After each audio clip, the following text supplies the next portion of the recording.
Good evening, I'm Paula Akana. And I'm Laura Yamada. Stunning testimony from former employees of Kulani prison on the Big Island today. They say their bosses burned thousands of records in an open fire pit. Now, prison officials on Oahu say they had no idea what was going on until it was too late. KITV4's Denby Fawcett joining us now with the story. And Denby, how in the world could this have happened even when a former supervisor was pleading with her bosses not to do it? I know it seems very difficult to believe, Laura, but prisons officials who testified today, many of them under oath, said it happened in the chaos and rush after the governor last year ordered Kulani prison shut down. Kulani prison was closed November 20th to save money. The plan was to turn the facility into a National Guard Youth Challenge program. Senator Will Aspero, in questioning prisons officials about Kulani's closure, was surprised many didn't seem to know who ordered the digging of a pit to burn prison records.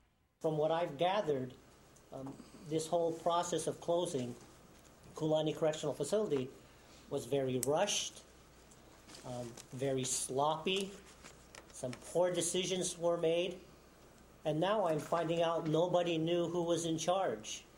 So in other words, it's almost as if people were just allowed to do what they wanted to do because there was no leadership. Kulani officials said the burning began with erotic videos once used to help cure sex offender inmates.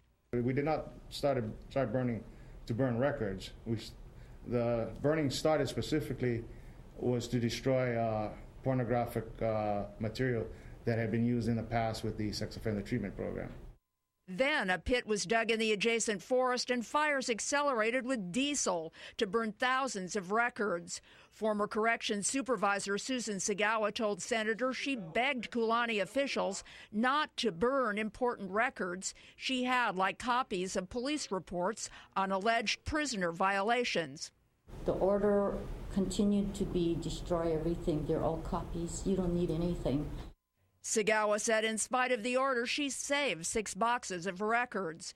Prison's Deputy Director Tommy Johnson said he didn't know about the pit burning until later.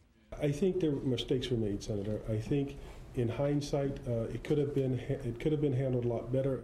I don't believe that any records were destroyed in an attempt to hide anything. Believes nothing important was lost, rather copies of records that have been sitting around for 20 years that should have over the years been destroyed or archived. What are the violations that are involved in this here? Well, there's a records violation. They should have listed everything that they burned, and also their county, state, and even possible federal violations for burning in an open pit without a permit.